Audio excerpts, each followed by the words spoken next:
Today we return to the place he actually started. And it's the last teaching he gives. And it's on the final judgment, the final exam. So I want you to turn with me, please, to Matthew chapter 25. And as you do, let me tell you a story. Because as far as the final exam is concerned, that was a big deal in my family this week. You see, my youngest son, as many of you know, has been on a long journey. After an undergraduate degree in nursing at Auburn, 3 years in the Army. He got out of the Army as a captain. He and his wife moved to Florida, where the last 3 years he's been attending school for anesthesiology. So he graduated from that. We were down there a couple weeks ago. This Tuesday, he had his national boards, if you will, the final exam. This would confirm whether he was going to be, I guess officially it's a nurse practitioner with an advanced degree in anesthesiology. That's how it works. A certified, registered nurse anesthetist. Still can't say it. Can't certainly spell it. But that's what he was striving for. So, the exam that everything has been geared towards. It's 100 to 170 questions. Each question takes approximately 2 minutes just to figure out what they're asking. He said, after all the tests he's done, it was the hardest thing he's ever faced in his life. He said sometimes it was just hard to get your head around what they were even asking. He said, Dad, to keep it simple, one question listed 4 drugs, had a list of 4 organs in the body that were adversely affected by each of the drugs, and you had to match one for the other. He said, by the time he got to the 80th question, his mind had gone to mush. And he said, Dad, I just prayed, God, help me to get through this, please. Help me to stay clear enough to just get through this. And what happens is, if you get to the 100th question and you're doing well, you've passed it. Otherwise, it automatically turns off because it grades as you go. It's online. And if you haven't, you have to keep going until you have enough percentages. Otherwise, if you get to 170 questions, you will fail. So the tension is rather significant. He passed. We are delighted there en route today to New York to his assignment at a hospital up in Upper New York State. All these years for one exam, very intense, difficult question. He said he hopes he never has to face anything like that again the rest of his life. We all have a final exam. But in fact, we're taking it now. And the one who decides if we pass or whether we fail is Jesus himself. This is the very last teaching he gives in public before he retreats to be with the disciples and then goes to the cross. It's the parable of the sheep and the goats. Matthew chapter 25, and first let me point out, it is in the chapter of what I call the big 3. They're the big 3 parables that he tells in public. There's some private ones he tells, like, I am the vine, you are the branches. Or when he washes the disciples' feet, often that's referred to as a living parable of the cross and how we're supposed to live our lives. But these final 3, the parable of the 10 virgins and whether we're prepared for his coming, the parable of the talents, whether we're using our gifts for his purposes and making our mark, and now finally, the final judgment, the parable of the sheep and goats. I'm at verse 31. When the Son of Man comes in his glory and all the angels with him, then he will sit on his glorious throne. Before him will be gathered all the nations, and he will separate people one from another as a shepherd separates the sheep from the goats.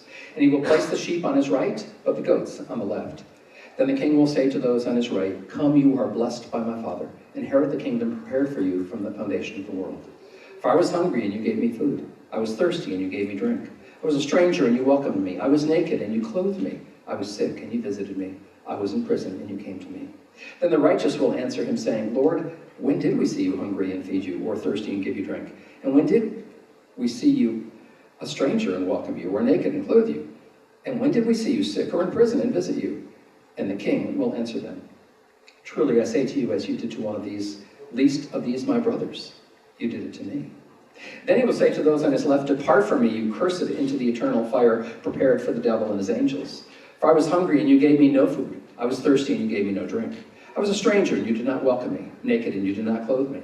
Sick and in prison, and you did not visit me. Then they also will answer, saying, Lord, when did we see you hungry, or thirsty, or a stranger, or naked, or sick, or in prison, and did not minister to you? Then he will answer them, saying, truly I say to you, as you did not do it to one of the least of these, you did not do it to me. And these will go away into eternal punishment, but the righteous into eternal life. Now, first, let me caution you. Be careful in jumping to conclusions about what this parable means. Because on first reading, you might presume that final judgment is whether you're a sheep or a goat, and the decision is how well you've lived in this life, whether you've been good enough. And if we take the parable out of context, that may very well be our conclusion, and that's a dangerous place to be. Because again, this parable is told in the shadow of the cross. This is either the day before, or just 2 days before, the Lord will stretch forth his arms and die for us, shed his innocent blood that we can be forgiven. So if the parable is just being about good enough, we must be wrong. Because then you don't need the cross. Do you understand that?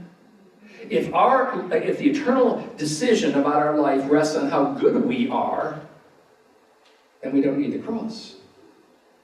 There's something else going on here. You see, everything has to be taken through the shadow of the cross. For example, we can certainly read in the Old Testament, an eye for an eye and a tooth for a tooth. And you can use that, as some cultures do, for the proof of retaliation.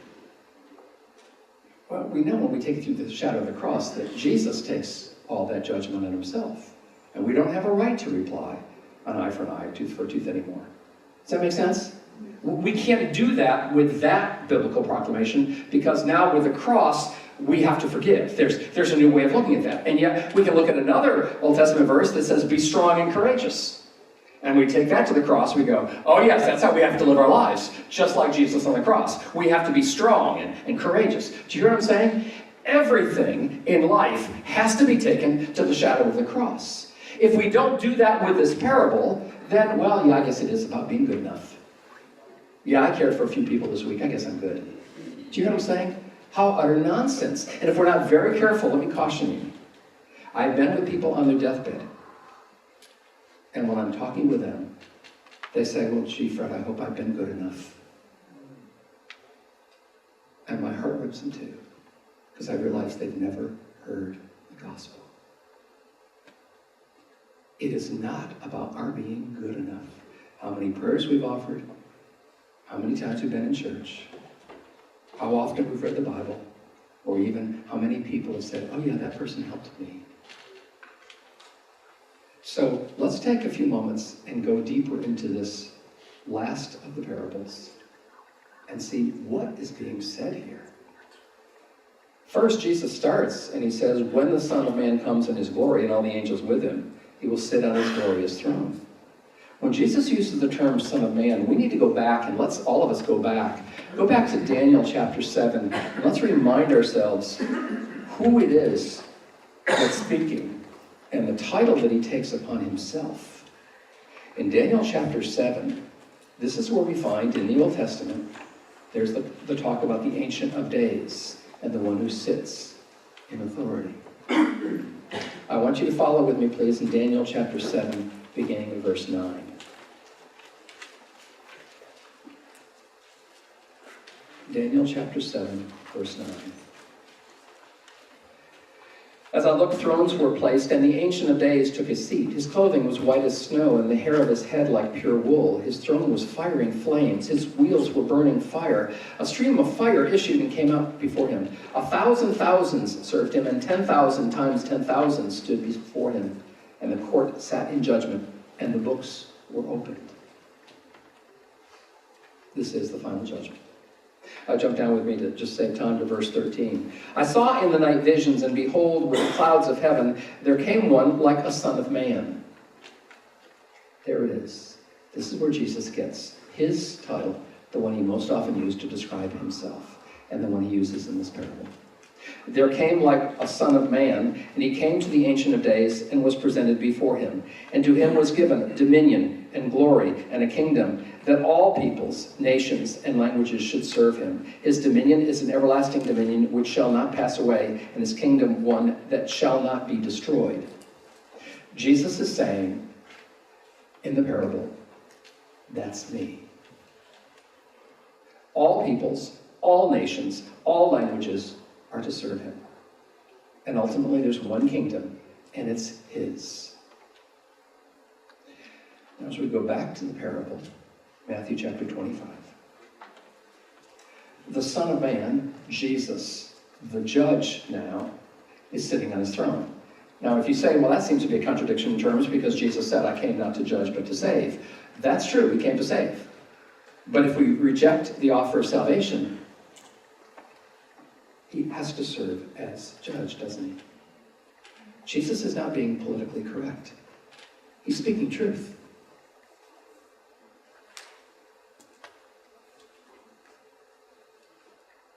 In verse 32, he says, before him will be gathered all the nations, just like we're told in the vision that Daniel had. All the nations, yes, even the United States. Every nation, all peoples will be gathered before him. The word here, nations, is ethnos. It's not political nations, it's people groups. Every single people group on the planet, every single person will come before Jesus. I had a young Jew turn to me once when I said that, and he said, oh, so you think I'm going to come before the judgment seat of Jesus? I said, you bet you will. He's your Messiah too.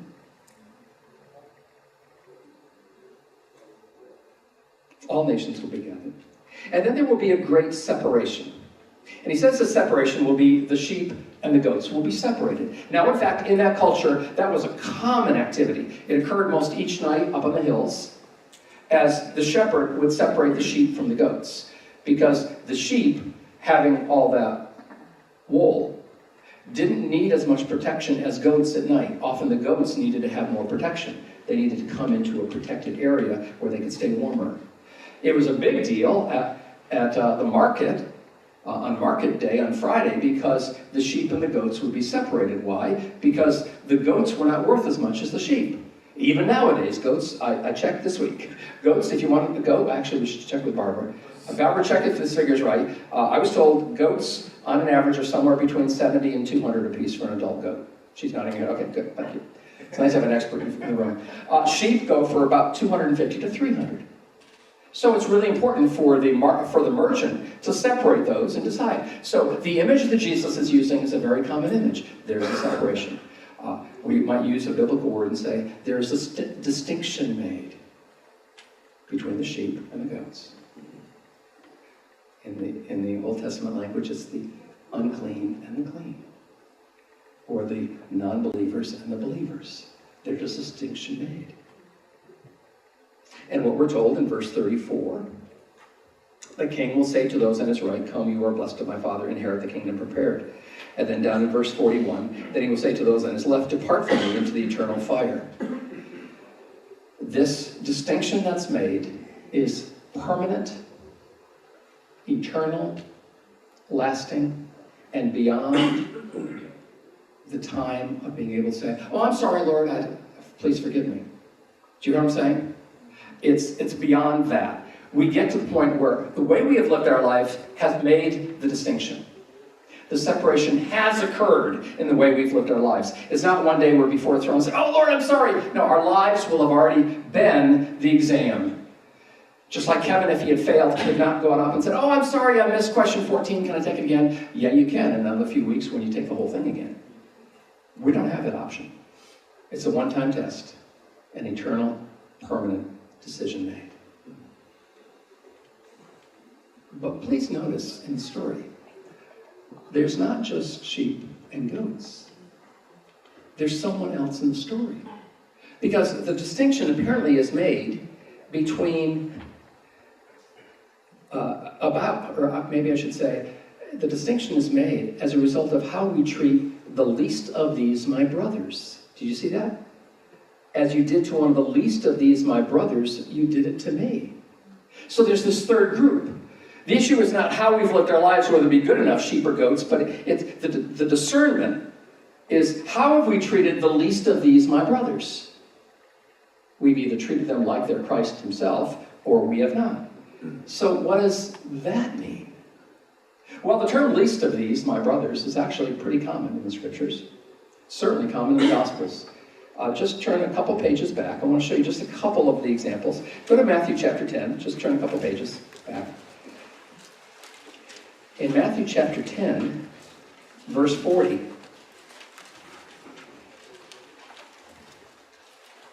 Jesus says this, same kind of theme. Whoever receives you receives me, and whoever receives me receives him who sent me. The one who receives a prophet because he is a prophet will receive a prophet's reward. And the one who receives a righteous person because he is a righteous person will receive a righteous person's reward. Whoever gives one of these little ones even a cup of cold water because he is a disciple, truly I say to you, he will by no means lose his reward.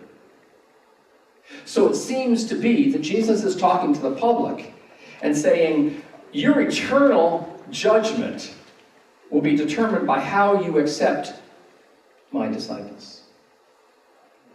My gospel. Will you reject it? Or will you welcome the gospel and welcome my servants? Continue on, look at Matthew 11:11. Truly I say to you, among those born of women, there is risen no one greater than John the Baptist, yet the one who is least in the kingdom of heaven is greater than he. So the least of these are those who serve Christ. Yeah, that's Matthew chapter 12, verse 50. Whoever does the will of my Father in heaven is my brother and sister and mother. Whoever does the will of God is my brother, my sister, my mother. And yes, when Jesus rises from the dead, just days after this, and encounters the women outside the tomb, he says, go and tell my brothers I go before them. You see, so apparently the judgment is not just how good we are, but how have we received those who bring a message of good news, the gospel. Those who come and tell us about a life that we can live unto Christ. And in turn, how we receive not only the message, but how we then put it into practice. Do we allow our lives to be changed as a result of hearing this amazing good news of the gospel of Jesus? For those who are said, come to my right, you're sheep, you're welcome, as you did it to one of the least of these, you did it to me, they go, when did we do that, Lord? You see, they're not even consciously aware that they were ministering to Christ during all that time. All that time they were living the new life, they just weren't consciously aware that it was Jesus who they were ministering to. Let me give you an example of how this is played out later on in church history. Paul on the road to Damascus. Do you remember the story? It's the most famous of all testimonies in history. It's recorded 3 times in just the book of Acts alone. He's going to Damascus to persecute Christians. He is reduced to the ground. And a bright light says, Saul, Saul, why are you persecuting me? Now, Saul didn't say, I'm not persecuting you, I'm just persecuting your disciples. Now, Jesus says, when you're persecuting my disciples, you're persecuting me. When you take on a believer, and you stand opposed or upset to a believer, you take on Christ himself. Be careful. Because there's another group of people who reject that message, who reject the good news, who reject the need for our lives to be transformed, who reject the need for forgiveness, who reject the need to be caring for other people in the name of Christ. And what we're told happens to them, verse 41, is, then he will say to those on his left, depart from me, you cursed, into the eternal fire prepared for the devil and his angels. Do you hear what's said? The fire is not prepared for us. It's not prepared for any humans. God doesn't want any of us to perish. The fire is prepared for the devil and his angels. That's where Satan goes. That's where the demons go. God doesn't will any of us to go there. And churches that teach predestination, some of us are predestined to hell, that's not true in light of this verse. The fire is prepared for Satan and his legions of demons. But if we are unwilling to accept the gospel and those who bring it, if we're unwilling to let our lives be changed to live for Christ alone, then we'll go to the place that isn't designed for us. It's designed for those. Eternal judgment. So, there's some few layers here, aren't there? This isn't quite as simple as we might otherwise think. This last of all the public parables. The issue apparently seems to be, is our heart a home for the Lord? Do we accept those who bring the message? And then do we in turn live out that message in the care of others? Now it's easy to say there's the least of these are the poor and suffering in the world. Right now in our time, we have to say it's the refugees. We have to. Talking to our Austrian missionaries this week, they're nearly daily ministering to refugees nowadays. It's that big a deal. Talking to a UN representative in Greece this week, she said they're processing 700,000 refugees who are coming through Greece, and they only have 3 days to do it before they move to other countries. It is a massive list of these issues, and how we care for them is really important. And yes, as refugees begin to be resettled in Cherokee, the question I have for you in a very practical way, do you want to help in that regard?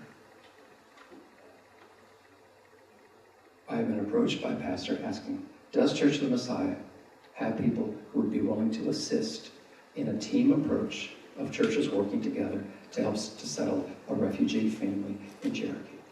If you're interested in that, please see me today. That's important. But the least of these, my brothers, obviously is something a bit more specific. Are we willing to let our attitudes, our perspectives, our agendas change so that we have a heart for Christ? Are we willing to be vulnerable enough to believe that the gospel of Jesus is that important?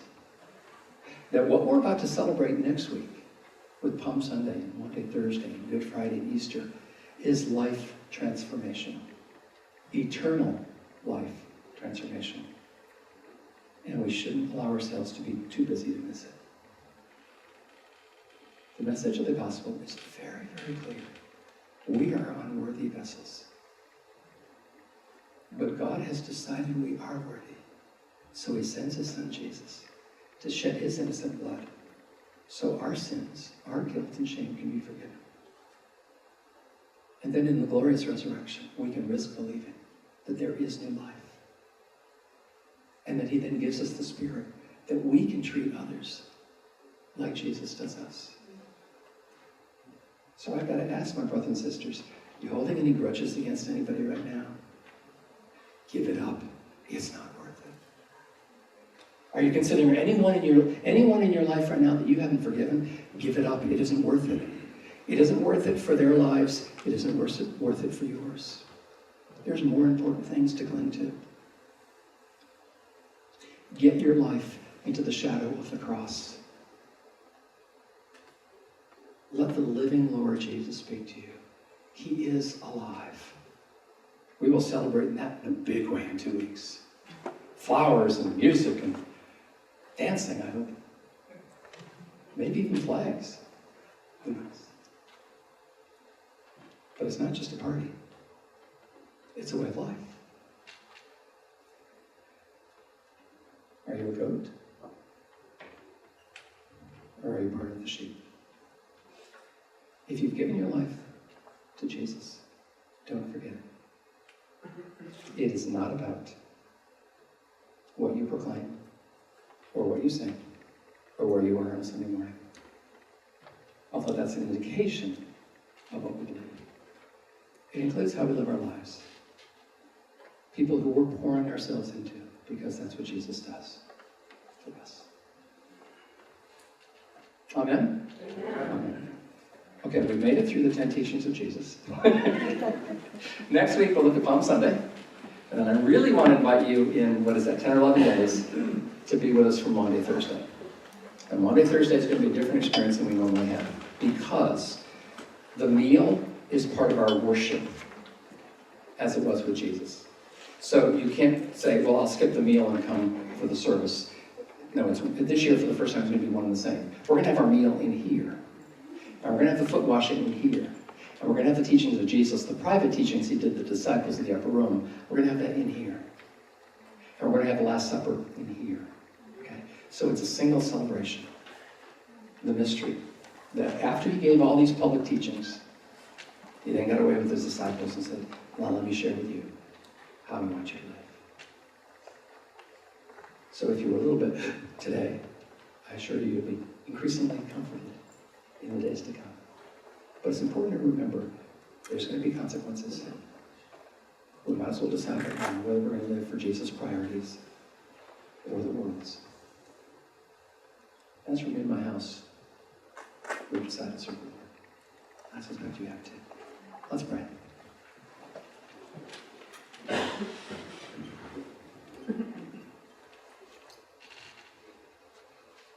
Father, we do thank you for all the blessings you shower into our lives, and we ask you to forgive us when we're unaware of those blessings, when we get preoccupied with the circumstances we're facing in a moment. God, we pray, Lord, that you would help us to respond again and receive the gospel and those who bring it, and in turn to live our lives in a way pleasing to you. We pray for those who need your special blessing. For Jim Bennett's mom and brother. For Judy and Chris, for your favor.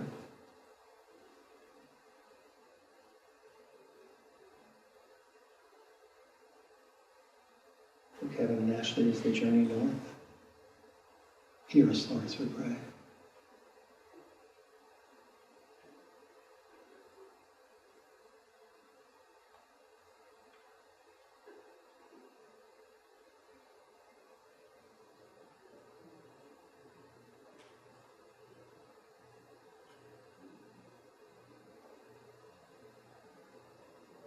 Oh, Father, thank you that you tell us ahead of time what to spend our days preoccupied with. Thank you, we need have no anxieties or fears because you journey with us. Lord, again, we ask you to forgive us for those times we forget the cross. Help us, Lord, to realize that you take all things to yourself and make them new.